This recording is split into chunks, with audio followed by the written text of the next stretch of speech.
Okay, I think we are live now. Do we Doesn't have, do doesn't we, seem that way.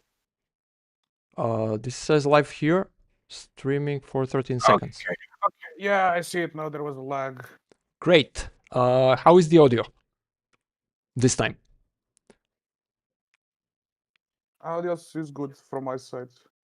Okay, seems that we have a firing solution, to use a military term, and I think we have a couple of minutes to till the start, but I'm going to start with the introduction to today's uh, episode of our State of Insecurity.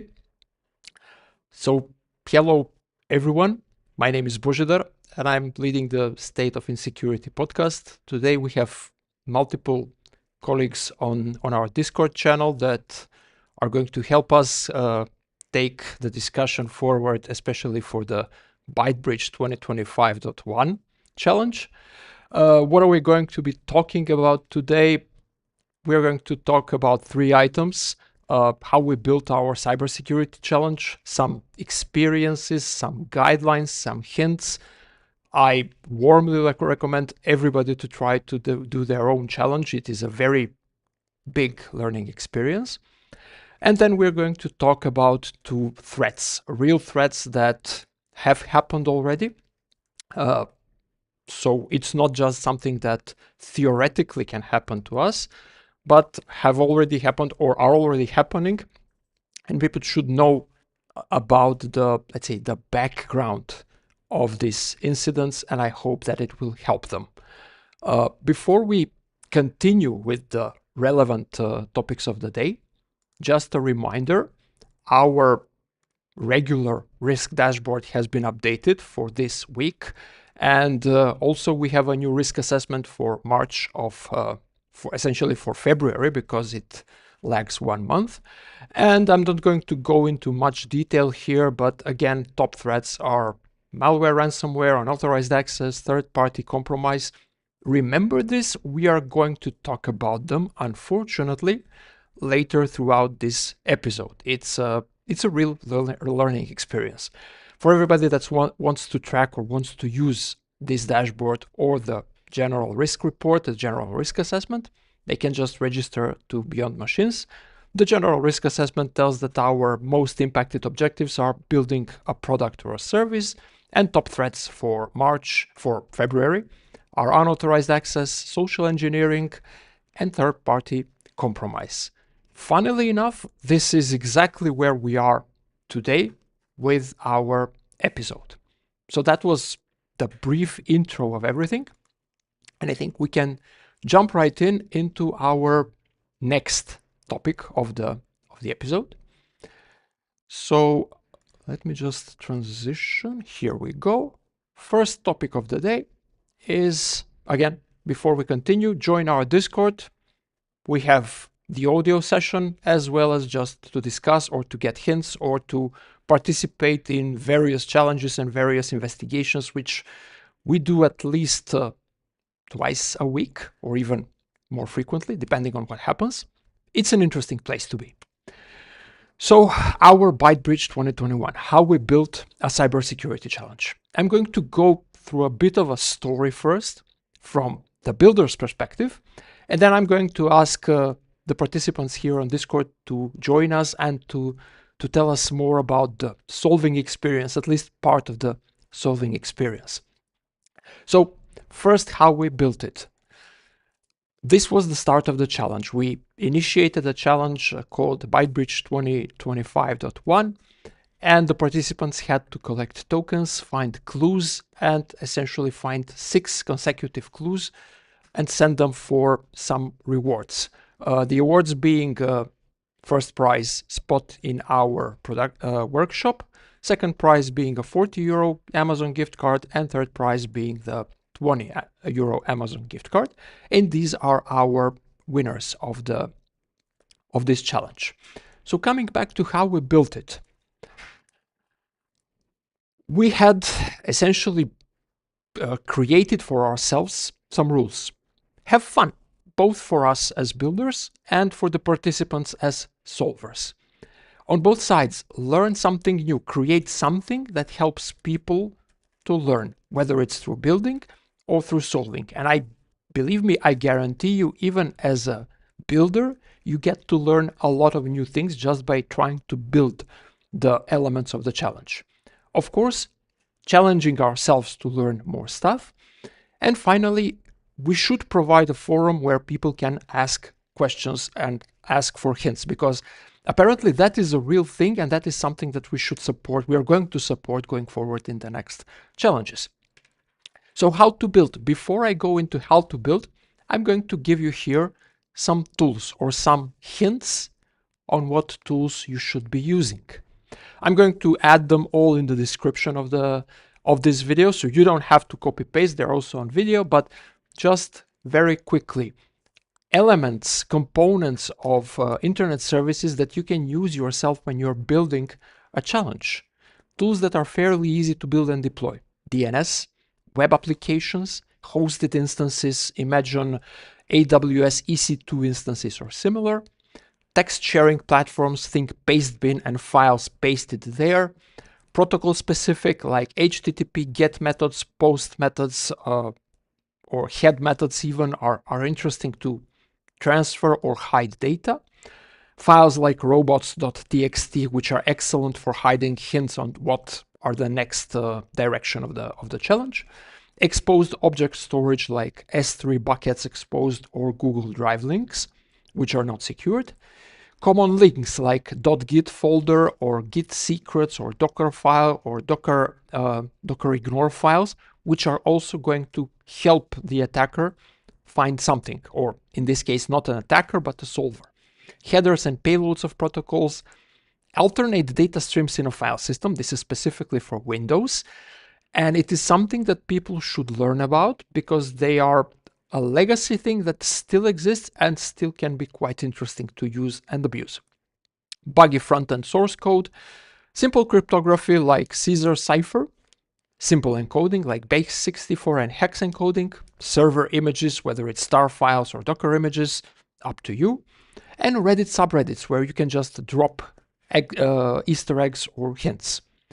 The things that are more difficult to manage are a social media profile because it just takes a very long time to build it up properly. Images pasted on the internet, especially if you want to use them for steganography, for hiding stuff in them, you need to find a platform where the images will not be changed. A lot of platforms resample the images, essentially destroying whatever you have hidden in the image. Instances with shell access. This is a very dangerous situation unless you are very well versed in securing them.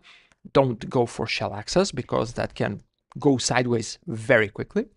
High interaction honeypots, similar to shell access, not as insecure, but definitely something that needs a lot of preparation, a lot of building.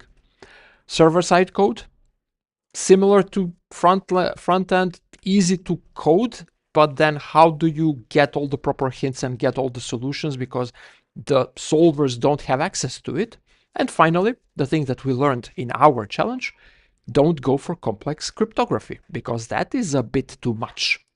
Things that we should never touch, and I appeal to everyone, do not touch this. Do not send people code that they should install locally, so executable files, because they may be abused to dump malware into things. Essentially, even your deployment cannot be that trusted, that nobody will abuse it and just slip a malware that's not yours, that's somebody else's. And remember this because we're going to talk about slipped malware later. Or collecting credentials. Never, ever, ever think about collecting credentials. You're just opening up yourselves to too many questions. So with all these tools under your belt, how to build? Imagine forward, build backward.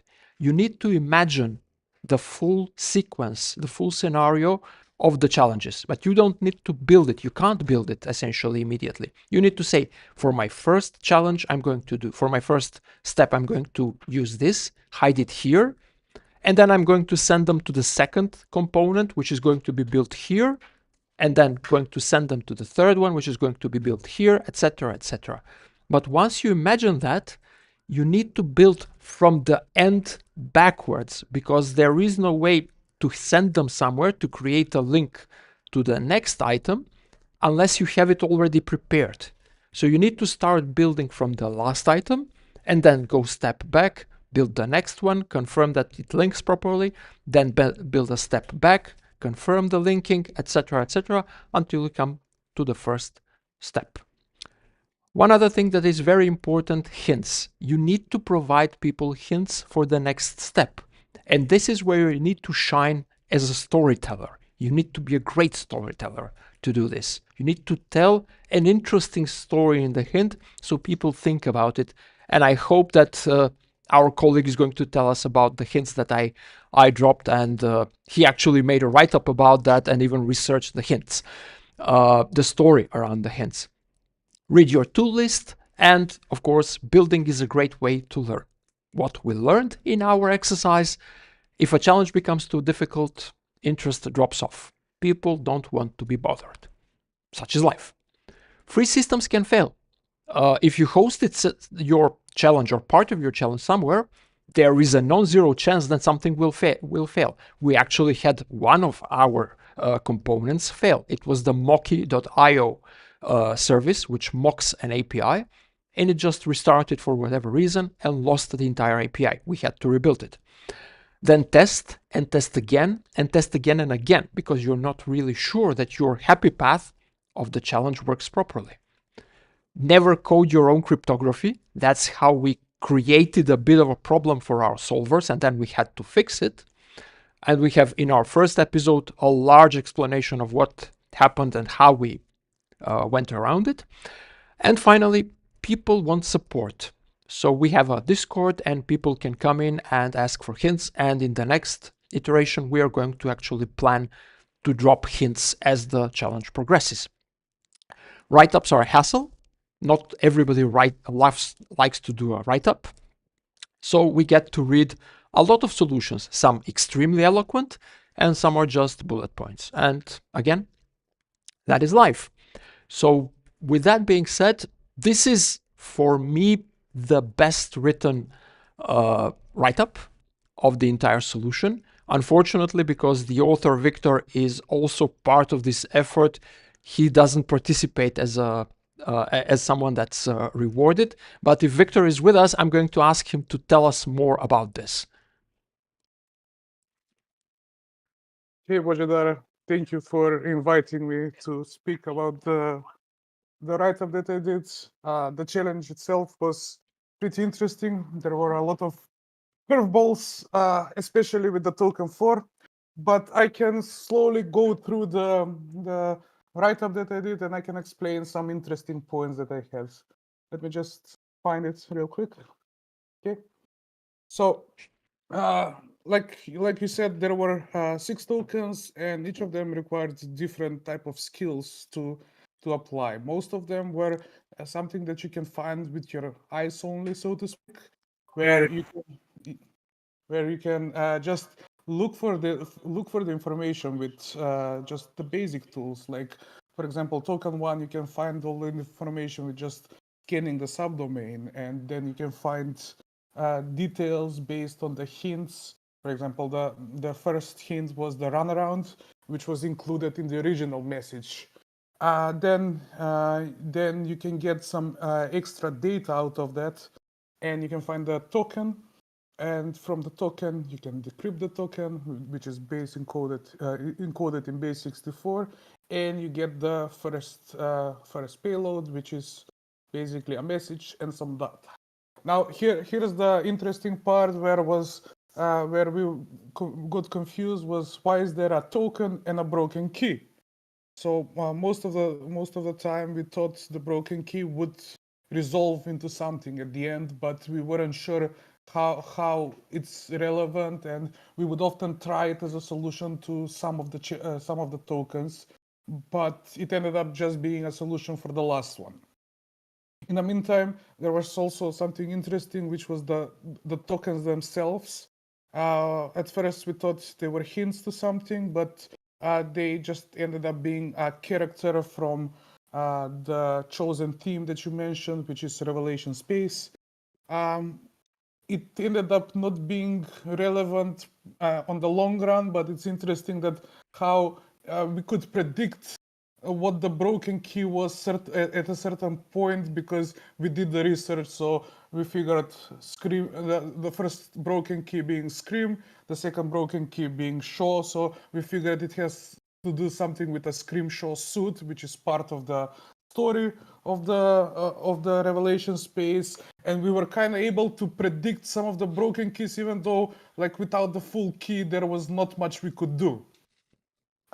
Then we had the rest of the tokens. Like I said, some of them were very easy to decrypt, so base 64 encoding and decoding. Then we would have some API requests that we can play with get and post requests. We would have to look for response headers, request headers, just to make sure that we get all the information. And of course, we got to the dreaded token 4, which, like I said, with the custom cryptography, threw us a lot of curveballs.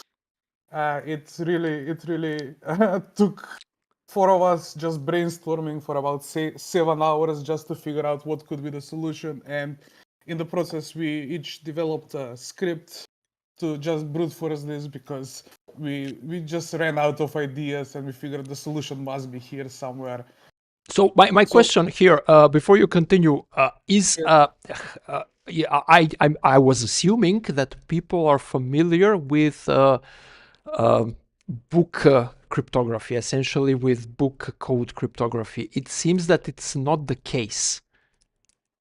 I would say, while I was familiar as a concept, I wasn't expecting it to be relevant in the process. So, one thing that I would say is a lot of the people that take the challenge are fairly younger than me and quite young. And so they're like first, second, third year students, maybe. So, they're more, I would say, technically minded. So, they would try tools to solve it, but they don't know maybe the entire history of cryptography by heart to have this be, to figure it out from the start. I Got wouldn't it. say I wouldn't say it's a difficult solution in retrospect now that I know it, but the number 4, for example, the hint was that we need to use the passage from 1991, December the 4th. But one thing I was struggling to verify is how did you get this number 4 value? So I was assuming that you took the passage, okay, and then you just cross-reference it to something else from the history of the Web3, and from there, this was the hint. So I was looking at alternative sources that could verify what happened on the December 4th. In retrospect, this is Yeah, this is hilarious, but I just couldn't verify how you got to the number 4, you're and I right. didn't even think that it might be the fourth word of the So sentence.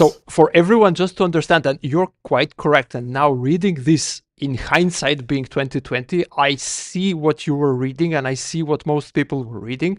So for everyone today, the actual code here is this hint. The key is in this. So it's a cipher. It's a book cipher, which means it's a variant of a book cipher, which means that you have to find the key is a word. It is a word in some part of this book. In our case, it's a web page, and it says 1991 December 4th, which can be read really as a date or as some other reference, which was a problem that I created for everybody. My obvious happy path view was that we open this page, we go to the section 1991, and then we go to December, which is here, and then we count 1, 2, 3, 4, and then we catch demonstration as our key. But that is obviously not that clear to everyone else. So that's why I'm coming back to the message, test and test again and find somebody else to test it for you, because otherwise you think that it's completely obvious and it's not. I would say it's obvious enough and also not obvious at the same time. So from a solver's perspective, when you're trying to solve something and your mind is running all over the place and you're spitballing information and trying to figure out what to do, it might not come across as obvious because you just don't know what you're looking for, and so you don't know what you don't know. But from a cryptography perspective, I would say, yeah, it's a pretty good solution on how to convey data in plain sight. So you managed to fool all of us by just putting what you wanted us to do right in front of our eyes, and none of us could actually understand how it worked. Yeah. I would say this is like when you watch the movies and some detective comes and he looks at some notes and then he turns to the bookcase next to him and it's like, it's this book. And we just couldn't do that because we didn't know we were looking for a book. Yeah, excellent analogy there. So one thing that I messed up, and that is update creator confirmed it was a faulty encryption. I made a bug. I coded the encryption, and I coded it in a wrong way because AES 256 requires 32-bit key. I made it in a wrong way, so it accepted a non-32-bit key. So the first version of the encrypted message actually was decryptable in my tool, in my code, only by the word demonstration, which is wrong, which is very much wrong. And then after people asked me questions, how does this happen? I checked it with online tools which also do AES 256 decryption, and yeah, this doesn't work. This can't work. This shouldn't work. So instead, I apologized. I changed the key, and then I added some extra hints here. So again, mistakes have been made. Not proud of that, but that's the reality. And I added also this piece of the hint: do your work for the key. Second part was you need to loop, you need to repetition as the mother of all knowledge was the part of the message here, which means that you need to repeat the key. And the actual decryption key was demonstration, demons, getting to 32 bit of a string by concatenating and repeating the string. So that was a lesson learned. Don't do your own encryption. Don't do your own decryption. And at the end of the day, test it with somebody who hasn't seen this. So you'll know that it actually works. It flies. Yeah. I would just like to add,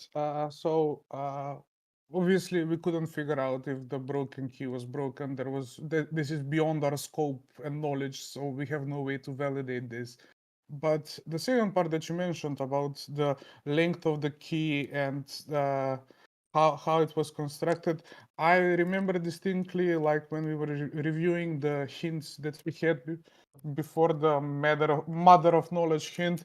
I remember distinctly telling one of my partners that there is no 32. So we know that AES 256 requires a 32 letter word. So there is no singular word in the English language that could be 32 characters. So it has to be some word or some part of a phrase or a couple of words or a part of the phrase, whatever, that would fill up this requirement. Maybe we need to concatenate them, maybe we need to repeat them. So we need to build up the actual words. Yeah. So we cannot just pick a random 30 letter word because there is no one. I actually scanned the text and just GPT to find me the 32 letter word, and there was no such thing. Yeah. Makes sense.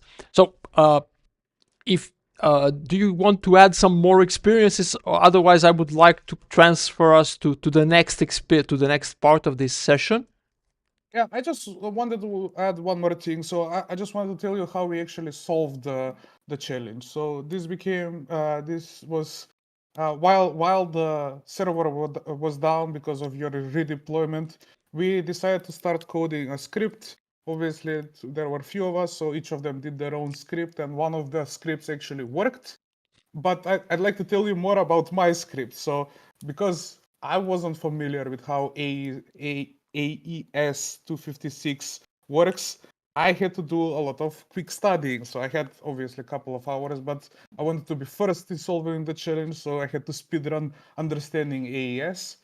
So what I did, and it's gonna be hilarious, but what I did was a similar mistake to what you did was like I didn't initialize the vector. And for those of you that don't know how AES works, you need to have a key phrase and you need to have an initial vector. So if the initial vector, the default initial vector is usually 16 zeros or something like that, but or like 8 zeros, I'm not exactly sure. But what I did was I doubled that instead, either by accident or trial and error. So I couldn't get to decrypt anything or encrypt anything, and it was just driving me insane. And then when I kind of found out the solution eventually just by manual testing, I confirmed this, and it was hilarious when my friend noticed, oh yeah, you just have extra zeros in your initial vector. You have And a it's you have a bug. Happy accidents. yeah, yeah. So I would say, yeah, the the wrong what is it called, implementation of it can go both ways. So either in encrypting something or decrypting something, you can have the solution without actually being able to execute the solution. So it's very important to check and double check everything that you do when crafting this sort of scripts that solve solutions for you, whether it's for decryption or for testing payloads or whatever that you try to do. It's very important to verify what you're getting, what you're doing, because if you don't know what you're doing, you're just gonna get confused even more and you're gonna mess up your own time flow. Yeah. Thanks for that. So Yeah. with that, I'm going to jump us over. But by the way, everyone is welcome to read this write-up. It's excellent. I'm going to add the link in the description, and it's also going to tell you a bit of the story of the book that I used for the keys, because the universe, there are multiple books, because Victor actually took the time to research the book itself. Not that it mattered, but at the end of the day, it was, I hope that somebody will like the book or the story behind the book enough to read the book. I warmly recommend it. So now let's go back to our next topic, which is crypto 1.3 billion heist. This just happened. Somebody stole 1.4 billion from a crypto exchange. Apparently, or it's claimed that the thieves are part of the Lazarus Group, which is associated with North Korea. I don't have any confirmation of that. I guess some people may claim that or not. Good luck to them. But what I would like for everyone is to share with you the experience of what happened in terms of what is shared publicly, and talk about the way it actually got compromised. And this is more for us as security engineers, more of us as developers, as engineers, because it is, at the end of the day, quite weirdly trivial. So what happened, the long story short, is that Bybit Exchange was hit by an incident, lost 1.4 billion in Ethereum based tokens during a process which was supposed to be standard, and in which they were transferring funds from their cold wallet to their warm wallet. On top of that, their wallet was multi-sig, which means that multiple people need to add their own signature to the transaction in order for it to be valid and for the cold wallet to actually be opened and the funds to be transferred. The communication, I must commend the exchange for being very transparent and very publicly communicating everything. They immediately, on the day of the incident, on the 21st of February, they shared with everyone that this is happening, this is an incident, we got hit, and a lot of people actually started supporting them. There was a lot of support. There was an investigation. I'm not sure whether any funds were recovered. There are some claims that funds are recovered. I can't be sure of that. Some outlets say funds are recovered. Other outlets say that they're not. But what happened from a technical perspective is really scary. And I'm going to flip here and just explain what happened. So the process of transferring money from the cold wallet, essentially funds, from the cold wallet to the warm wallet was through a platform, through a tool called Safe Wallet, a third-party wallet infrastructure. Essentially what that tool does is it collects all the, it creates a valid confirmation. When you have multi-signature transactions, each person adds their own signature. After that, the Safe Wallet creates the final valid transaction request, which is signed properly, and the transfer is executed. But, and this is a big but, you can read this. Well, I'm going to add the link in the description.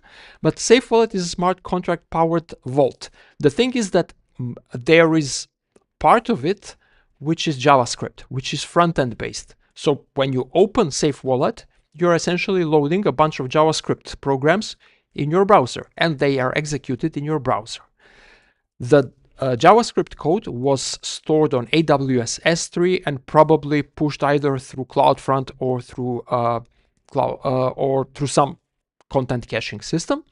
However, what happened was that somebody managed to hack into the AWS S3 bucket and to change the JavaScript that is then running on the client computer and is going to be tweaking the transactions in the real time. It is very interesting as a process and as an experience. So what happened was that all hosts used to initiate and sign transactions were essentially have been loading this malicious JavaScript, and it was configured very specifically, and I think it's very clear here.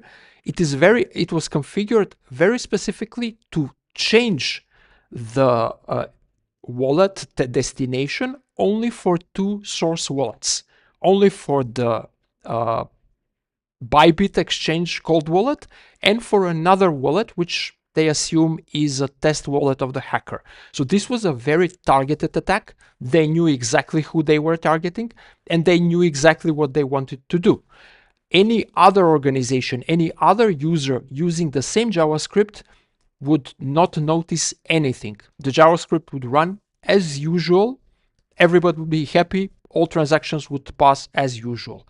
The moment somebody said, use the cold wallet address of Bybit to some destination address, this JavaScript code changed the destination address, and that's how a bunch of money was pumped out immediately after everybody, 3 people at least, signed properly the transaction. So everything seems very secure, but then essentially you get a man-in-the-middle attack. This is a classic supply chain or third-party attack, and it was caused, it is assumed, by somebody managing to breach the AWS key or token, access token. So whoever did this compromised initially the S3 bucket or the access to the S3 bucket where the JavaScript is was kept, executed this, loaded up this particular malicious JavaScript, waited for the transaction. And what is most interesting here is they immediately changed the malicious JavaScript back to the original JavaScript 2 minutes after the transfer. It was all automated. The JavaScript actually had a ping somewhere, sent a message somewhere to some automation that the malicious transaction has been completed, and then they are going to cover their tracks.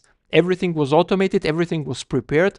The architecture around this is, the organization around this attack is fantastic, but at the end of the day, it is a simple supply chain or third-party attack. As I said at the start of this conversation, remember we are going to talk about third-party compromise. This is an obvious third-party compromise, and that's why I can't stress enough. People, be very concerned and be very scared about your third parties that you're using, because they can be compromised. All your processes are just dead in the water the moment you get compromised, the moment your third party gets compromised. And I think that's it for this. Again, I'm going to share all these links with you so you can read up in more detail, but I just want to add let's say, more salt to the wound with another incident, which happened a week and a half later. Another exchange called Bitcointry was breached. The incident was not that large. They're not even disclosing how much was stolen, but this is a terrible thing here. And their official statement is that there was no vulnerability on their platform. Instead, somebody hacked their CEO's computer where the wallet credentials were stored. Now, this is just purely bad behavior. I know that every one of us is human. Every one of us can make a mistake. And obviously, the credentials were stored on one computer. That computer is actively used, so exposed to possible exploit. And this is the original tweet by Bitcointry. We want to provide transparency resulted from unauthorized access to the CEO's computer. So no multisig, only single signature, kept in a hot computer, so not air-gapped, no disconnected or anything. It is just there for people to abuse and steal. I reference this to just bad behavior or bad discipline. There is no better way to call it, but ask from me to everyone, patch your computer, be very diligent about phishing, and for these kind of things, use multisig and use air-gap. It is worth the hassle.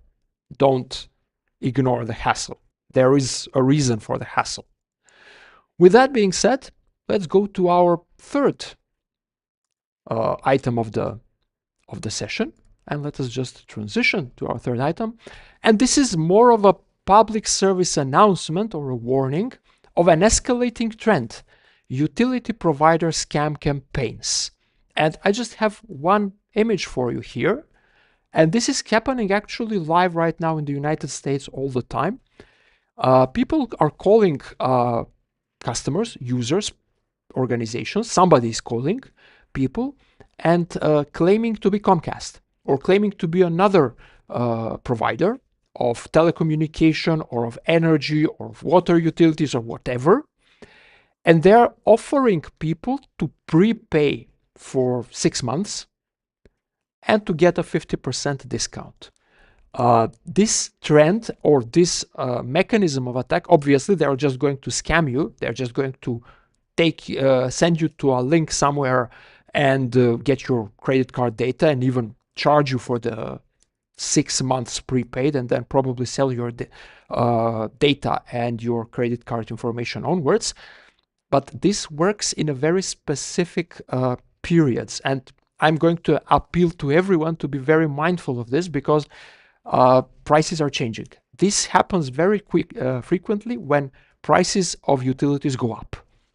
So whether it's your Comcast subscription, whether it's your telecom subscription, whether it's your energy, power utility bill gets increased because of kilowatt hours of energy get more expensive, or water gets more expensive, I bet that there will be gangs that are going to start calling you and going to start offering you a discount, because they are going to represent themselves as the original utility, but you prepay us 6 months and we're going to give you a discount. And I am sure that a lot of people, especially elderly people, which don't want a more expensive bill, are going to fall for this. So my ask here for everyone that is listening to this is just talk to your older parents, grandparents, people close to you, and tell them about this very possible scam. Realistically, no provider is just going to call you specifically and offer you a discount. If there is such a discount, it is going to be available either on a website, or it is going to officially have to be sent to you through some official channel for you to confirm.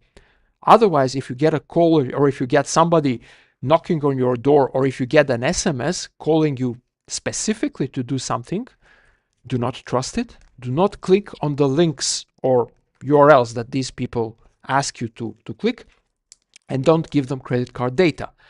Best way to go forward for this, you get a call, tell them, send me on email, and then they're going to ask you, give me your email, and then your answer is, you have my email. because I am your customer. And in most cases, they're going to hang up. If they send you an email, then you just take the email, take a screenshot, and call the official contact center of that company and ask them, is this legit? Is this real? And that's where the scam ends.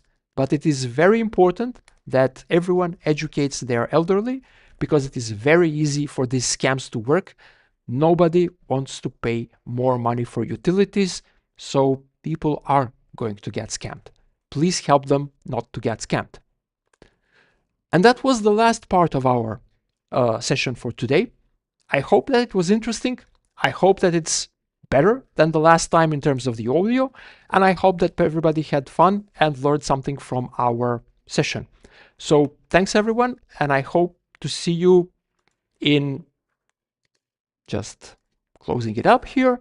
And I hope to see you or have you part of our session in 2 weeks' time. And again, everybody that wants to join the conversation, they can jump in our Discord, and we have people that can participate, share screen, share their experiences directly on this call. So finally, once again, thanks everyone for joining us.